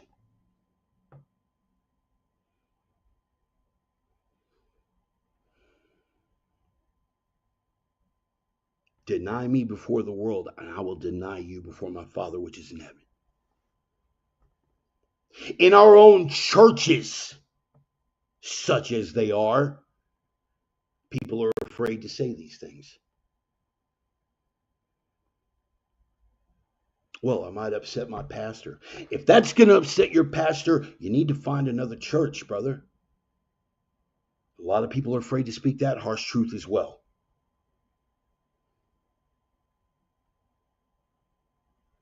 It's not that a lot of you are in the wrong churches. Most of the people are exactly where they need to be. And I tell you what really brought it home. Again, these are the attacks. This is why we are having to change. Why do we? You want to know why? Because nobody does vehicle attacks on Ramadan.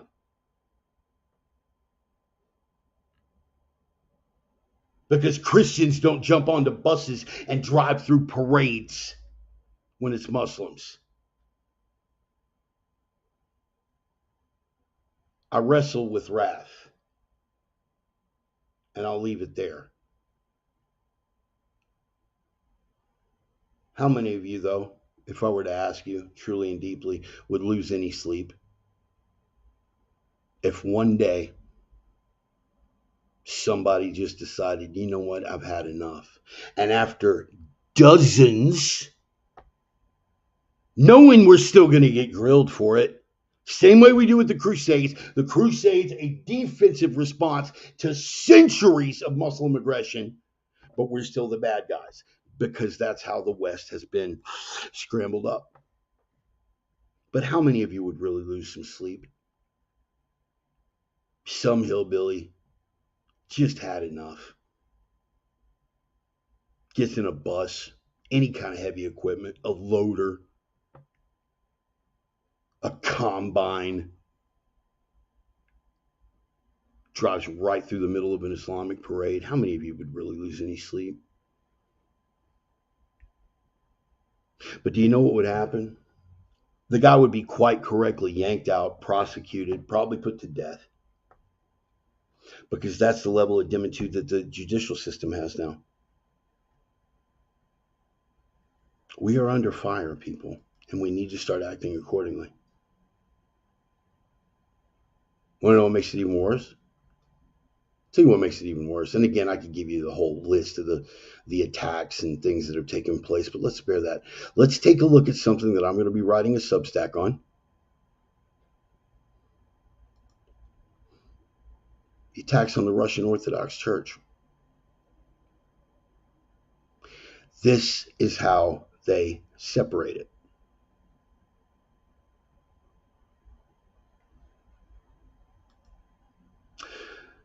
The Russian Orthodox Church has been under fire in Ukraine since the war began.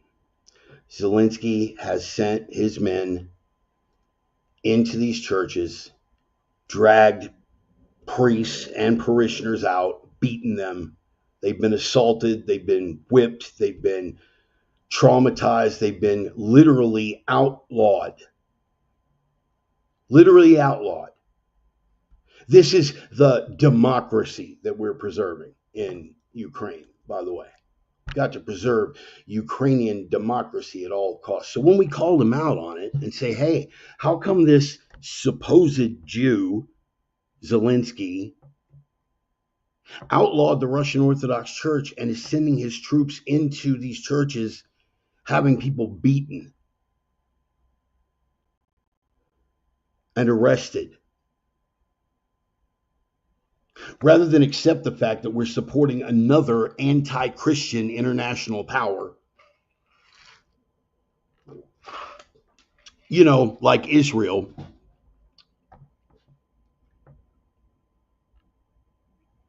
rather than admit that there's a problem, we turn it around. That church wasn't a real church. They were a political arm for the Soviet Union. Listen how old I am. Political arm for the Kremlin. Political arm for the Kremlin. That's what they said. Well, who said that? Some UN guy, some lefty nut job? Nope. American Congressman Joe Wilson. The Russian Orthodox Church is not a separate religious organization, but an extension of the Russian state. Evangelizing is illegal in Russia, and Christians are targeted and killed in Ukraine. Members should not entertain this intelligence operation. Do you see what's happening here? We'll go more into it when I get into the Substack, but I'm going to gather from a number of different sources and make sure that I have my head and my facts together before I spew on something that important. What I'm going to give you right now is an overview, just based on my observations. I have nothing but respect for the Russian Orthodox Church. I have nothing but respect for the Orthodox faith. It was the Sunday of Thomas at an Orthodox church, Russian Orthodox Church in Texas, that predicated my epiphany and my return to the faith. If I had nothing else in common, I would remember it and respect it for the rest of my life based just on that.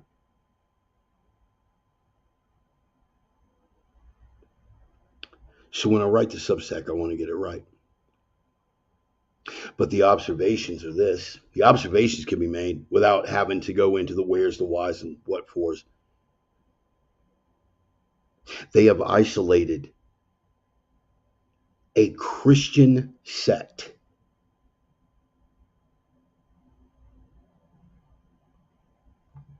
and is demanding that the Department of Justice target them for investigation based on their faith.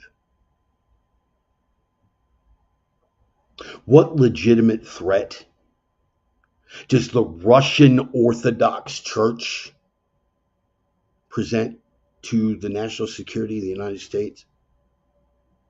Even assuming that what this idiot Wilson had to say was 100% factual, what threat to our national security are they really, compared to the radical imams in every single mosque from Dearborn to Minneapolis to Houston, Texas to Spokane, Washington?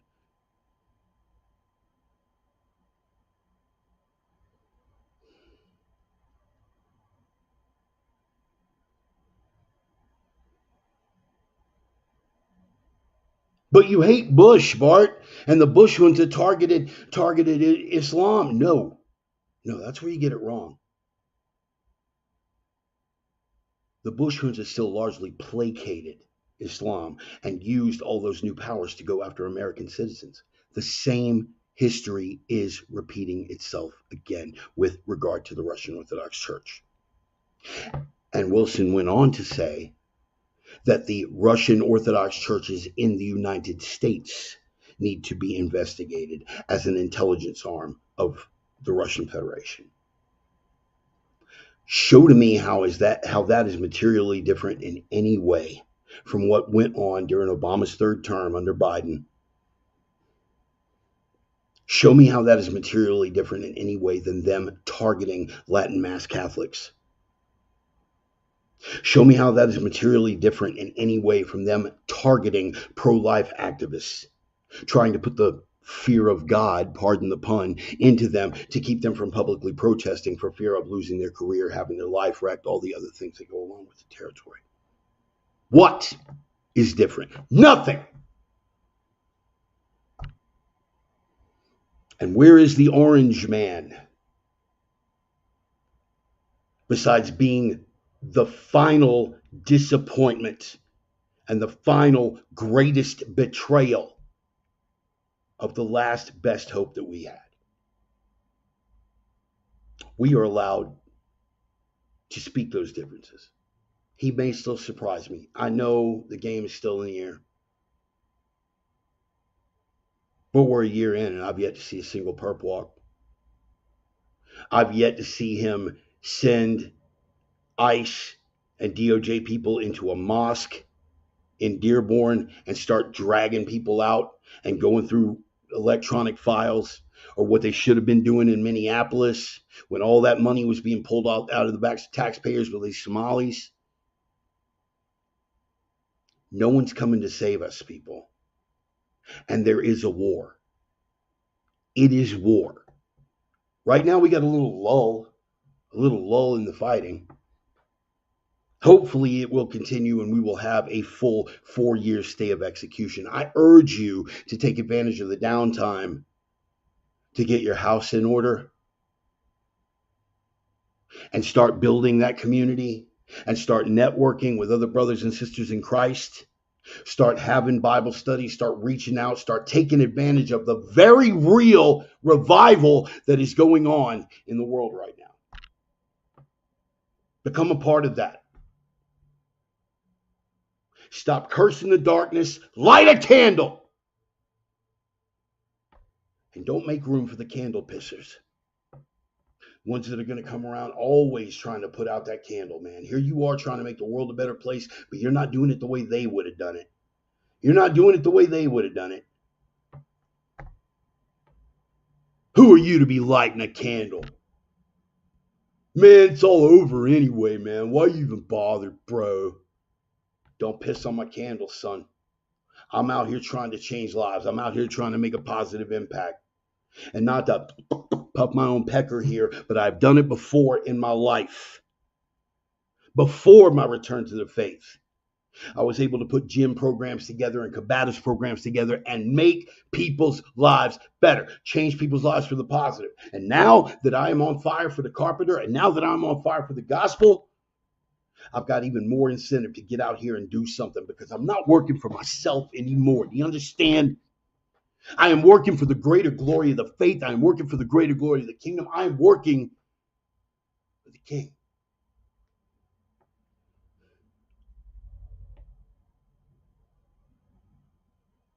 I don't need y'all to remember my name. I don't need the world to remember my name. I want hell to remember my name. Just like that C.S. Lewis quote. Just like Charlie Kirk, I want all of hell rejoicing that I'm out of the fight. I don't need the world to remember my name. As long as the boss man remembers my name, and as long as hell remembers my name, I can live with that. I've got work to do. You have work to do. We collectively have work to do. If we are going to profess to be walking in the truth of Christ, if we are going to profess to be walking for the sake of the kingdom, if we are going to profess to be disciples of Christ, we have got to be evangelizing by example. We have got to be building those communities. We have got to be unafraid to step out and say, I serve the kingdom. Not to deny the Son before the people, so that the Son winds up denying you before the Father. We've got to be willing to say that publicly, unafraid. We got to be willing to call evil evil to its face and not worry about, oh man, I could lose my job. You could lose your job. Coward.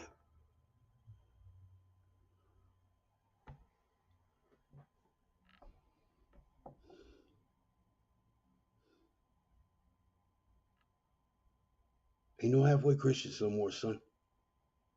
Ain't no halfway Christians no more. You got to be unafraid to step up to the people that are enabling this nonsense as well. Let them know. You got to cut them out of your life. Maybe it's a parent, maybe it's a spouse, whatever. You cut them out of your life. But understand and have that understanding between y'all that what you're doing is enabling something very far worse. You can choose to believe that way. You can choose to act on it however you choose to, but stay the hell out of my way because I'm on a mission. You better be on your knees in prayer every night. You better be following. I don't care about the news. Well, the news still cares about you, Sparky. You better be checking these cases out on a national level. You better be checking them out locally. You better know where the mosque is in your neck of the woods. You better know where the mosque is, who's running in and out of there. And if you are fortunate enough to be in a gospel based, spirit centered, spirit filled church, you better be prepared to protect it. There are programs all over the country right now where folks like myself and like minded individuals are teaching people how to keep their congregation safe. Why? Because you haven't even seen the beginning yet, bro. When we're done with the Saturday people, we're coming for the Sunday people. Their words. And it would be bad enough if all we had to worry about was Jihad Johnny. But God forbid the midterms and the main in 28 go south. Once the left is back in power, you are not going to recognize this place. As a Christian, you are not going to recognize this place. As a conservative, a MAGA voter, any support of Trump whatsoever, you are not going to recognize this place. That unholy union between the radical left and radical Islam. What am I saying? Between the left and Islam. Radical is a superfluous term if I'm trying to describe that. That unholy union will come fully to fruition, God forbid, in 2028. So you've got 3 years to square your ass up and start dumping me Tiffany cufflinks, Sparky. We don't have much time. But what you do have left, you better be getting your heart, your head, and your spirit grounded. You better be putting your face in some scripture and your ass under some iron. You better be paying attention to every little event that happens. Something that seems trivial that goes on in Dearborn, but is reflecting on how the world is coming for the kingdom. You better be paying attention to that. To the exclusion of everything else. Do you hear me? Are you tracking? Faith, blood, nation. Everything else in line after that. Tick tock, tick tock.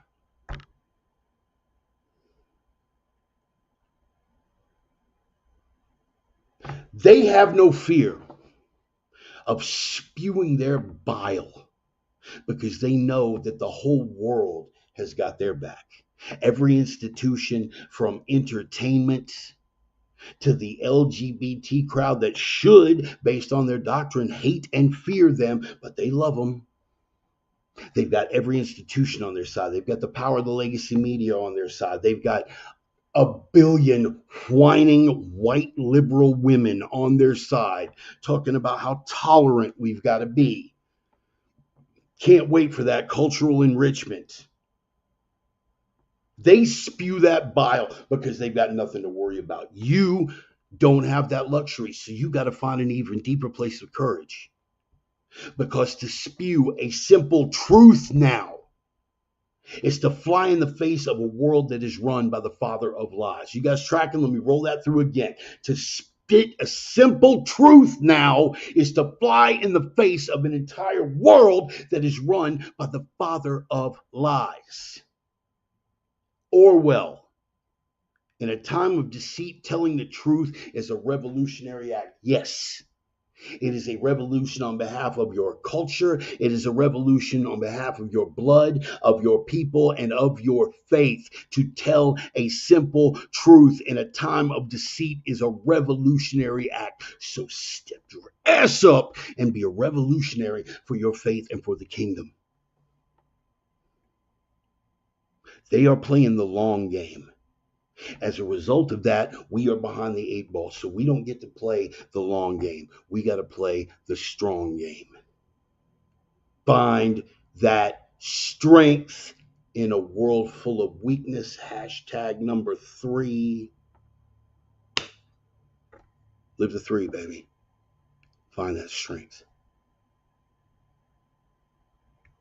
You know where I find it? Scripture. Go to the book. Go to the book. You know where else I find it? On my knees before the Lord. I find it in those moments of desperation where I just cry out to God and say, hey, a little help. I find that strength under some iron. I find that strength on a long enough drive, listening to Johnny Cash, reading the book of Revelation on my iPod. Find the strength wherever you got to find it.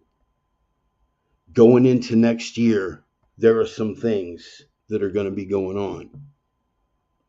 And I'll drop some things on you as they get closer. By the end of 2026, there will be no excuses left for any of you, myself included. But for right now, pay attention. Your eyes open, your head on a swivel, your face in some scripture, and your ass under some iron. Because the war is not coming, it's here. And you, in all likelihood, are not ready. Tick tock, tick tock. Nothing you do in your life will ever be more important. I am the Reverend. That is the gospel. God bless y'all. We'll close with a prayer. Lord God, this gift that you've given me of oration, I hope will touch somebody somewhere out here tonight. I know everybody's going to the holidays and, hey, you're yucking my yum, you're harshing my buzz, everything. So what? Because, Lord, I will not deny you. I will not deny you before my fellow man. Don't care what it costs me. A whole lot of people think they're a lot further along than they are. I'm even one of them from time to time on a number of things, Lord. So keep us all humble and grateful.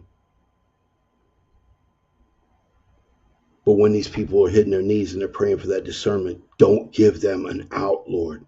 Don't give them an out. Compel them. Let them feel convicted in their heart to step up to the mantle of what's going to be required of them, and not very far off. Let my voice be a tool for the kingdom, Lord, and anything that I can do for these folks. Help us to build that community. Help us to see the good and the strength in each other and to fuel that fire. Help us to build that connection, not for ourselves, but for the sake of the kingdom. Help us always to premeditate every action for the sake of the kingdom and for the sake of the risen Christ. Thank you for these great men and women, Lord. Thank you for every gift, every trial, every adversity, every blessing. Come before you in counsel and prayer. The mighty name of Jesus. His blood bought my redemption when nothing else in the world would have. It is in his name that I pray. Amen. I love y'all. Appreciate you being here, man. We're going to roll it on out. We're going to keep it short and sweet. I'm going to pass that digital collection plate around. I'm on Cash App, PayPal, Venmo. If anything I said touched you in any kind of way, man, you want to kick something down, man, it would be really nice. But it's not required. I understand, man. We got holiday feasts to plan and every other thing like that, so it's all good. Mostly, I'm just happy that you guys are here, man. I really do. I really do appreciate every single one of y'all. Whether it's courtesy or respect or boredom or whatever that keeps bringing y'all back, it makes me feel less like that lone voice in the wilderness. But I'm going to tell you something. If it ever did come down to that and I was that lone voice in the wilderness, I don't mind. I don't mind. I'll be out there like John the Baptist eating locusts and wild honey. All right, maybe not locusts. Still going to be preaching. In any case, y'all, appreciate you being here. If you want to kick down, you can. If not, I get that too. Here's what you can do, though. If you do me the favor and the kindness of sharing it with somebody, bringing somebody along to one of these things, let them know fat, toothless crane operator, rants and raves for a couple hours every Sunday. Maybe you'll dig what he's laying down. That would be cool. But here's what you can do, not for me, but primarily for yourselves. Stone, if you're here, hashtag live the three, baby. Live the three. Live the three. What kind of weird cult nonsense is that? I'm talking about the three prime directives, man. The three prime directives. Number one, signal versus noise. The signal to noise ratio is all jacked up. What is the noise? The noise is the lies, the distractions, the obfuscations. The signal is the light of truth. You got to be the signal in a world full of noise, and you got to punch that signal through the noise and get to the other side. You got to be light in a world full of darkness. They'll try to convince you there's nothing left but the darkness. They'll bury you with it, dehumanize, demoralize, emasculate you with that darkness. You have got to be that light in a world full of darkness. You got to carry that light through the darkness. Because sometimes that fog is a long-lasting thing, man. It'll even outlive you from time to time. You've got to have the strength and tenacity to carry that light through the darkness and punch that light through to the other side of the darkness to reach those people on the other side, regardless of what the lies are doing. Which brings us to our third, the most important rule, the iron rule. You have got to be strength in a world full of weakness. Strength in a world full of weakness, man. And I'm not talking about just this kind of strength. That's all good, and that's essential. I'm not talking about here. I'm talking about it's got to be here, it's got to be here, and it's definitely got to be here. Why? Because without strength, none of the rest of it matters. Do you understand? Without strength, you're not going to be able to carry that light through the darkness. Without strength, you're not going to be able to punch that signal through the noise to the other side. You're not going to be able to make it. Who knows what beauty has died out of the world for one of the strength to survive, to go Bruce Lee on you for a minute. So carry that strength. Represent that strength. Let God give you that strength.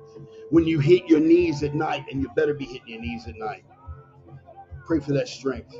Pray for that strength, but also pray for clarity and discernment, because the father of lies is always out there looking to trip you up. Sometimes you can think you're doing the right thing, and he'll spin you up in circles, man. Strength, clarity, and discernment every time you pray. Put your face in some scripture, your ass under some iron. I promise you the world is going to be a better place for you, man. We are all in this walk together. So take care of yourselves. Take care of each other. Build that community. Keep your eyes on the will of the kingdom. Boss man's got the plan. Carpenter's got your back. Let the Spirit work through you. God bless each and every one of y'all, man. Thank you for being here. Have a great Thanksgiving. We'll see you next week. God bless. Love y'all, man. God bless. Peace.